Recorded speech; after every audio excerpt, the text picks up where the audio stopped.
Look, I opened this jar of rotten baby food, and well, a butterfly came out. I tell you, I'm all right now, but last week I was in rough shape. Like, that's all he has to say, and I'm rolling on the floor, you know? Welcome to the Comedians in Elevators podcast. I've got my guest, Art Brown. Art, say hi, introduce yourself, and tell us a little bit about yourself. Well, howdy. I'm pleased to be here. I am a comedian by trade and by mission and by marching orders from the divine and all of that hoo-ha stuff. And originally from a small town on the East Coast called Brooklyn, New York. Brooklyn, frickin' New York. And I've been out in LA since 2018. I came out here to star in a show called Old Jews Telling Jokes, which is exactly what it was. And then a little thing called COVID happened, and I transitioned into voiceover work. So now I get to lock myself in a padded room all day and talk to imaginary people. And then at the end of it, I get a paycheck. And gratuitous plug, I also wrote a book. Nice. Everything I Need to Know I learned from cartoons. And love it. Available at your finest bookstores. Awesome. Not the crappiest bookstores, not there. No, are there any left? I think there's only vintage. So you ready to get started, Art? Yeah, let's go, baby. Bring it on, baby. Listen, to my regular listeners, I know you don't like when at the beginning of these conversations I ask you to subscribe. None of us like it. I don't like saying it. I don't like it being in here. But it's frustrating. You know what else is frustrating? It's also frustrating when I look in the back end of the YouTube channel and I see that 56% of you that watch frequently haven't yet subscribed. And I know this because I see it in the comment section. You say things like, I didn't know I didn't subscribe. And that's actually what fuels the show. Basically, it's like you're making a donation to the show. So that's why I ask all the time, because it enables us to build and build and build. And we're going for the long term here. Hit the subscribe button and we'll continue to build this show for you. That's my promise. Thank you to all you guys that do subscribe. It means the world to me. All right. So the whole point of the podcast is to compare and contrast the comic versus the comedian. So I define the comic as any person telling funny jokes versus the comedian who's a funny person telling any jokes. So Art, would you agree that you start as a comic and evolve into a comedian? Well, I started as a class clown. Okay. Like so many of us. Right. Yeah, comedian versus comic. That's a very interesting distinction. I think somebody said a comedian says funny things and a comic says things funny. Right. I think that's a definition I once heard. And the most mind-blowing assessment of comedy that I ever read, one of my idols, and there's so many if you're an entertainer, you know, we all have a lot of heroes, but one of my idols was a man named Buster Keaton, who, if your audience is not familiar, he was a contemporary of Chaplin, physical comic in the silent days, and he wrote an autobiography called My Life in Slapstick. So the question arose, you know, in his words, a lot of people ask me all the time, what's funny? And I tell them, I have no idea. The audience tells me. Now that blew my mind for somebody of Buster Keaton's stature to say, I don't know what's funny. But, you know, in truth, if the audience laughs, it's funny. If the audience cries, it's sad. So we're in a dance. And I think I've successfully sidestepped your philosophical question. No, not at all. You definitely give a reference. But let's just move on to the first question. So, well, hold on. I'm noticing that I have one random chest hair here. Oh, we got to pull it out. See if I can. Ow! Oh, there you go. It's brother. It's all just covered up there. Very well. This is the type of podcast it is. You get all the unvarnished information and chest hairs and everything, right? Absolutely. Yeah. I mean, I got some nose hairs, but I want to start plucking later on in a few minutes. Go for it, man. Let it all hang out, baby. Absolutely. All right. So, how much of the comedian's voice is a character versus the real self? You know what? I'm going to turn up the volume a little bit All right. so I can hear better. Say that again. How much of the comedian's voice is a character versus their real self? That is a great question. What is, well, I mean, that raises the philosophical existential question, what is the real self? But I like to think of it in terms of storytelling. So I think that everything we do, whether we're, an actor, a comedian, a writer, anything where we're engaging with story, we're a storyteller, in my view. That's the big umbrella. Mhm. And you're assuming different personas, you're assuming different avenues to tell the story. Um, so it's all our real self. I mean, I spend most of my day narrating audiobooks, and most of them are fiction. And I'm stepping into different characters in order to tell the story. Um, it's myself. It's all myself. Okay, here's a short answer. It's all ourselves. Well, It's here, all well, to ourselves. yeah, well, to complicate it or simplify, so does authenticity matter, or is illusion part of the magic? Well, I don't think they're separate for what we do. There's truth and there's bullshit, Mhm. you know, but I can't play, Hamlet. I can't play a character without drawing on myself. You know, Hamlet's indecisive and he's out for revenge.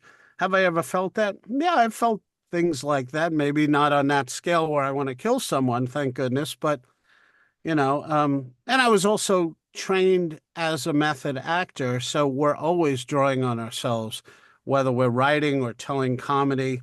Um, there's a great quote from Hemingway. He said, "Writing is easy. You put paper in the typewriter and you bleed." Mm. So we're always drawing on ourselves. You know, any comedian, you know, the first guy that pops into my head, even though he's controversial for other reasons, is Woody Allen. He was a genius at what he did, and the nebbish, complaining, neurotic New Yorker was his. It's how he made his money. It was his persona. Was that really him? No, not at all. Not at all. According to people who knew him, he was very athletic and very go-getter, and you know, but Hmm. it was a comic persona that worked. And it worked because it was based on truth and not just his truth that he was drawing from, but it echoed the truth in a lot of people's minds. Yeah.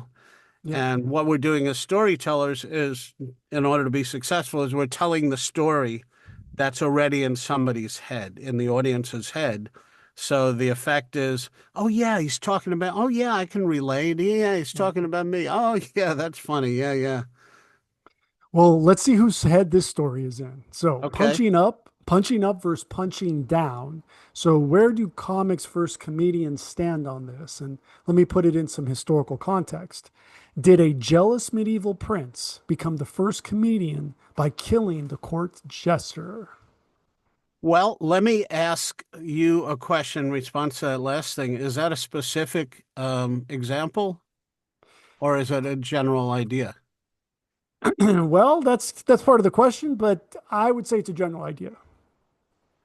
Well, okay, a general idea. My thought would be if a prince killed the jester, he was definitely punching down because the prince is at a higher social level and Mhm. has access to a lot more money and gold and stuff that the jester probably doesn't have. So he was punching down. In my mind, the number one rule, and there's almost no other rules in comedy, but the number one rule is punch up because we stand in the tradition of the court jester, um, poking a stick at the rich and famous. I'm gonna joke at the king in the hope that today he won't get pissed off and chop my head off, but it's a risk I'm willing to take because Right. and Well, that goes back to to Socrates, the social gadfly. We're always punching up. so what if it were a specific situation? I'm sorry, say that again. I didn't hear you. What if it were a specific situation that actually happened? Well, I would feel the same way if the prince killed the jester, it was punching down, and that ain't comedy, that's just murder. Right. All right. So then how about cultural translation of comedy? So how do jokes that work in one country bomb in another? Well, let me answer that. Before I answer that, let me just talk about punching up versus punching down, because that's a really rich question. Mhm. Somebody has a great example, Andrew Dice Clay. He was at the top while he was at the top. He had more than his 15 minutes. Mm. But a lot of his comedy, even though it was funny, a lot of it was punching down. He was, and it was a persona. He was riffing on, cultural differences, marginalized peoples, and to me, it wasn't funny because he was punching down. He was, it's like when you kick somebody who can't defend themselves, it's not funny. But if you kick the king in the ass, I mean, Chaplin kicking a cop in the ass, that's funny because the cop has all the power and he's getting even. But So would you say that Andrew Dice Clay is a comic or a comedian? uh, I would say he's a has-been. Right, but was he saying things funny or was he saying funny things? Who the fuck cares? Okay, Well, all right. Well, you brought him up as your reference. So, can I fucking curse here? yeah, after 15 seconds, it's all good. It's a YouTube thing. But what was your So, other question? I lost track in my ramblings. how do jokes that work in one country bomb in another? Oh yeah, well, sure. There's cultural differences and there's understandings and things that are taboo and things that aren't taboo. I mean, jokes that were funny in the United States 100 years ago are not that funny now because um, for example, jokes about things that were once taboo, the shock of somebody talking about something like that. But Mhm. now it's like, who cares? We've moved on. And I think it comes back to what we were talking about earlier, storytelling. Um, some stories don't resonate in some audiences. It just doesn't land. And that's, when a joke bombs and you get silence. It Right. didn't it didn't land for that audience. Okay. Yeah. So then how does the silence when your joke doesn't land hurt? Physically, emotionally, morally, or spiritually? Well, that's bound to happen. I mean, if you're if you're working on becoming better as a stand-up comic, part of the dues you pay is is bombing. Mhm. And every comic who's made it will tell you, I had to go through hell to get here. That's part of the learning curve. And part of that, the first time it happens, the first few times, it's like, oh, they don't like me. This is not working. It's flop sweat, Mm. but um, you learn to get a thick skin about it. Okay, well, they didn't like that one. Great. Note to self. Maybe this wasn't a good joke, or maybe it wasn't a good joke for this audience. But let me give them something else, because I'm here to entertain them. Exactly. So you So learn to speak take it in stride. taking it stride. So how about love and justice? So is the highest function of comedy to expose injustice or to make people feel less alone while living with it? Well, you ask some damn good questions. Are you a philosopher? Aren't we all to survive these days? Yeah. Um, It really depends on the comedy. There's lots of different comedians. I mean, at one side of the spectrum, you have somebody like George Carlin or Lenny Bruce, and their focus was social justice. Their focus was exposing the bullshit so exposing hypocrisy so that we can move forward. So they were telling the truth while making us laugh. And I think Moliere said that, tell the truth, make them laugh first and they won't kill you. Or I'm transposing it a little, but um and then the other side of the spectrum, you have people who are just here to make us laugh. They don't care about social justice. Somebody like a Henny Youngman, or somebody who just tells jokes. Hey, take my wife, play Rodney Dangerfield, Hmm. Yep. Is and he's hilarious. I could watch him forever. I tell you, I'm all right now, but last week I was in rough shape, rough shape. Like, that's all he has to say, and I'm rolling on the floor. Hmm. And there's nothing about social justice or trying to do any of that. It's just, you know, and So, also that was not his, that was a persona. He was not like that in real right, life. right. As many people are different when they're on And stage also versus he was a big pothead. ah. So, I mean, does that really change anything? The pot? Yeah. I don't know. All right. I've never Okay. So, performed high or drunk. that's yeah, it would be a whole different experience. So what about when a joke harms someone unintentionally? Does love demand accountability or does justice demand defiance? Wow. You've been to college. Yeah, for these, that's why, just for this. Um, let me roll that over again. There's a lot to unpack in that question. Mhm. So when a joke harms someone, Unintentionally. okay. Well, I think that begs a question. Can a joke harm someone? Right.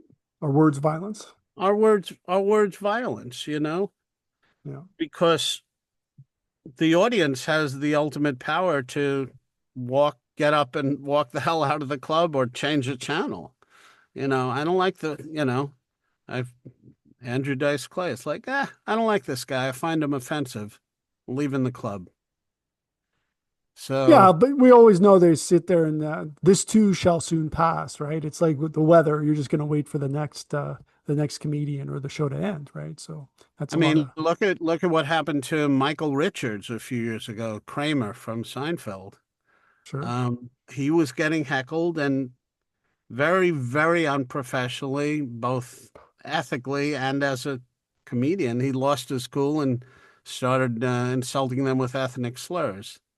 Yeah. Um, I don't think the audience members were hurt as much as he was. I mean, he fell on his sword that day. That was the end of his career. Yeah. Yeah. Well, Um, speaking of the end, very important question. Advertising and self-promotion. Who advertises themselves more? The comic, the comedian, or the magician? You know that place where you're not conscious and you're not sleeping either? That's your power bill to the electric company. Right here. I want us to be here with free energy, where the Wardenclyffe Tower meets the Eiffel Tower. But that's not where we are. We are here, where you've got the utility and you've got residential solar. Between these two, we know which one saves you money. This is where we can go in the meantime. But this is where I want us to be now, and this can be done now. So let me deputize you to represent DOSE, Department of Solar Efficiency, and let's get on the podcast and get the message out today. See you soon. I don't know that one can answer that in a general thing, in a general sense. Some magicians advertise a lot. I can't think of a magician other than Doug Henning. Um, but promotion is an essential part of any business, but particularly show business. Mm-hmm. You have to market yourself and you have to promote yourself and you have to let people know you're here and this is what you have to offer. And, that's a constant. So I would say the answer is any of those three who wants to have a career will promote themselves more. All right. All right, so censorship and offense. So does a comic avoid offense while a comedian courts it to prove a point, like a magician? Well, it depends on what type of comic they are, what their gig is, what their point is. Somebody like Carlin or certainly Lenny Bruce, he went out of his way to, be controversial and and he was punching up, offend the offendable. Hmm. That was part of his shtick. That was his brand. Um, some people go out of their way.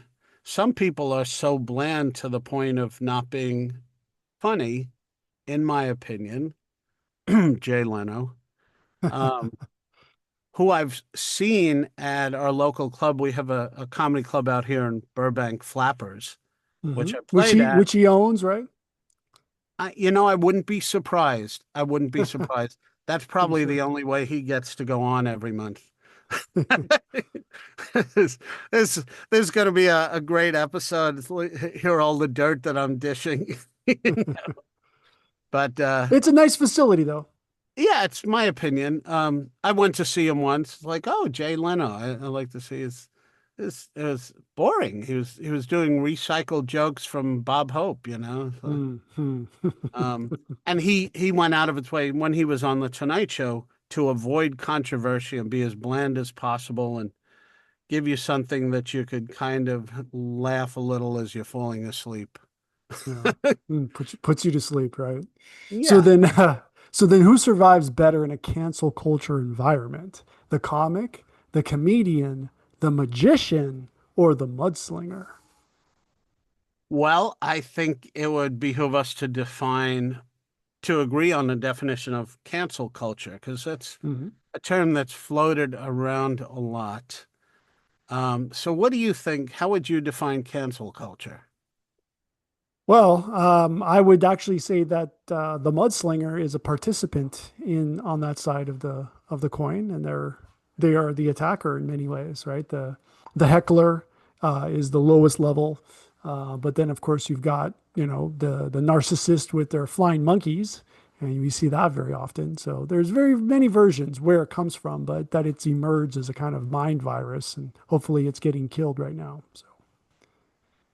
Well, I think on the whole, what's generally spoken of as cancel culture, and I hate that term because it's pejorative. It assumes certain things. It assumes that it's bad, but there's a lot about it. So, for example, um, the biggest facet of American show business for hundreds of years was the minstrel show.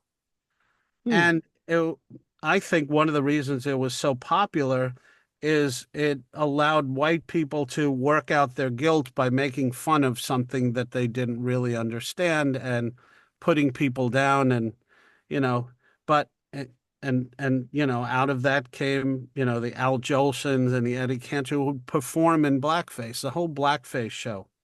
Okay. You can't have anything close to that now with good reason because I think because we've evolved as a species to try to avoid making fun of people on the basis of their ethnic or religious. Um, Well, yeah, of course. Well, would you say that we just evolved out of that as finding it humorous in all ways instead of actually it being actively canceled? say that again. I didn't quite unpack that. Do you believe that the references you're making are that we as a society evolved out of finding that humorous instead of a culture that's actively canceling those that type of humor? Yeah, I think we evolved out of finding that humorous and the effect it that type of ethnic joke is canceled for good reason. But was it canceled or did we just no longer find it funny? I think it's six of one, half a dozen of the other. And when I say we, I'm referring to like ancestral we. It's before my time, but I look at it historically. I never personally experienced it, so um, so I never canceled it, or did I? I don't know. I think the audience canceled it. Right. The Right. audience voted. and said, Exactly. Yeah. and Cool. in the final telling, we're employees. Our clients are the audience, Right. and they Right. tell us, we don't want to see that crap. So it's like, okay, I want to get paid. I'm not going to do that. Right. Well, speaking of getting paid, Art, are you ready to enter the multiverse? Oh, hell yeah. All right. Wait, let So, me get my Spider-Man costume. at least, yeah, absolutely. Spider Adams, that's going to be the new character we got to work out. Adams family. So, board game Zoomcast, play versus performance. So, if comedy were a board game Zoomcast, are you competing as the colorist, adding tone, mood, and shading, or the Foley artist, building punchlines with soundscapes and timing? Man, I should have smoked some weed before this Zoom call. Help focus on the questions. Yeah. Hold on, man. I'm looking at the backdrop, man. Dave's not here, man. Exactly. Yeah, definitely. But you got to choose a character, otherwise you're going to be floating in Okay, the what's metaverse. what's the question again?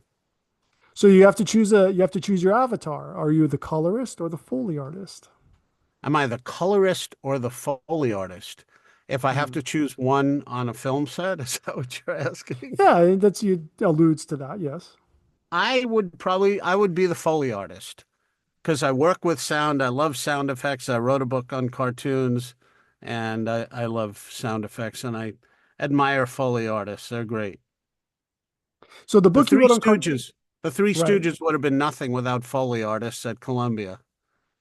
The book It's you wrote the book you wrote on cartoons, is that mainly is that are you talking about like animated moving animation cartoons or like comic book style why I cartoons? What's have your a copy right or here. both? Oh, it doesn't Right. show up with the backdrop. Yeah, it doesn't. No, TV cartoons, television Okay. cartoons.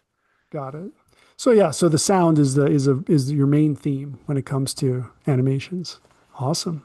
So then does Yeah, comedy work better when it's painted vividly or when it's orchestrated sonically? depends on the comedy. Yeah. Um, What kind of Silent comedy would be painted vividly? It'd be funnier that way. would be painted vividly. Yeah. Um, Is there a well, genre or